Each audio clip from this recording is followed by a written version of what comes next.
In this video you will learn what a breadboard is in electronics and how you can quickly and easily use it to build a circuit without the need for a soldering iron or for any expensive equipment. You will learn here how the connections on such a breadboard are laid out, how the rows and columns are connected to each other, what the purpose of the so-called power rails is, and how you can very quickly place components on this breadboard in a very easy and straightforward manner. And finally, as always, there's going to be a summary of the most important facts from this video at the end for you, so stay tuned in any case. And my name is Andreas from The Fearless Engineer, and here we go.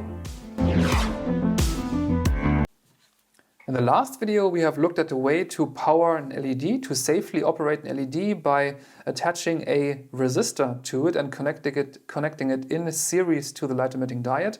This is a 220 ohm resistor, and in the last video we have conducted some measurements that have shown that if we connect a 9-volt block battery, which is this one here, to this series connection of LED and resistor, that the current flow will be below 30 milliamps, 28 or 27 if I recall correctly. And if I want to close the circuit so that the LED lights up, I simply have to connect this crocodile clip here to the loose wire, and then the LED is operating as it should. The problem with this setup here, however, is that it's not very easily scalable. I have used several clamps and attachment points here to connect two components to each other. And if I wanted to connect, let's say, 10 components to each other, you can see the limitations of this setup here. Also, the overview of what the circuit is doing is not very good because we have wires and connectors all over the place. So we need a better way to connect electronic components to each other, and this is what this video here is about. So let's put this aside and look at a new way to connect electrical components to one another.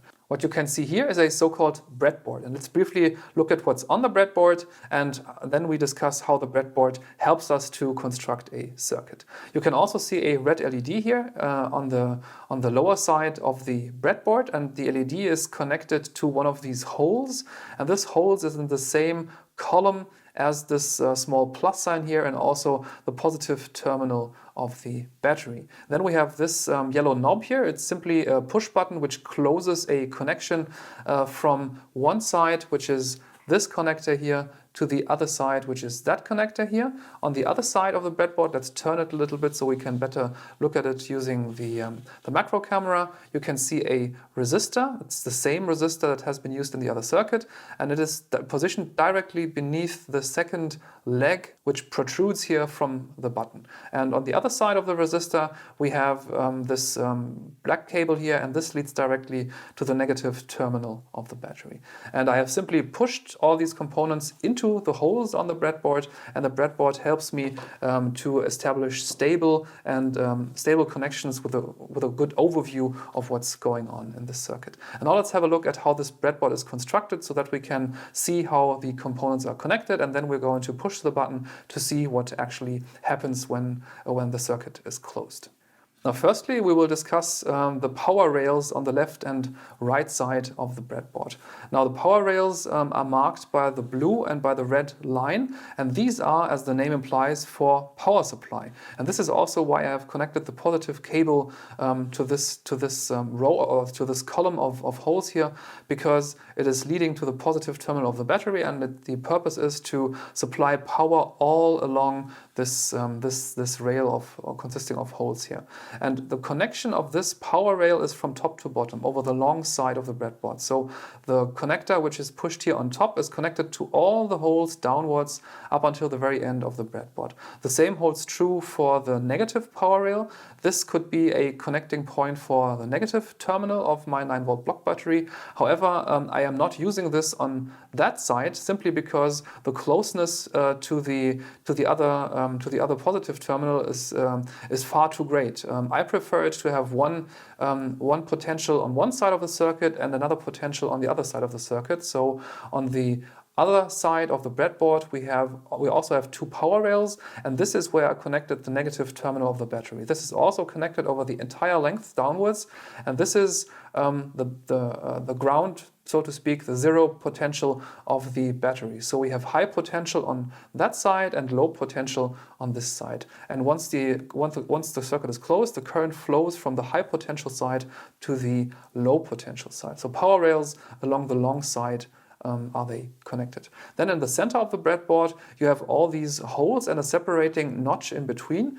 the holes are connected in a 90-degree angle measured against the power rail connection direction. Let's, for example, pick this row number 15 here. All the holes in row number 15 are connected to each other, at least up until this notch here in the center is reached. The same holds true for the holes in row number 15 on the other side. However, this upper part of the breadboard is not connected to the lower part of the breadboard. They are separated by this notch. And this is also why we can push this push button as a bridge over the two sides of the breadboard, because there's no direct connection between left and right part. We can safely push this push button into the middle, so it connects to this half, and the other side connects to that half, which incorporates the LED. So let's now follow the circuit from the positive to the negative terminal. The current enters the breadboard here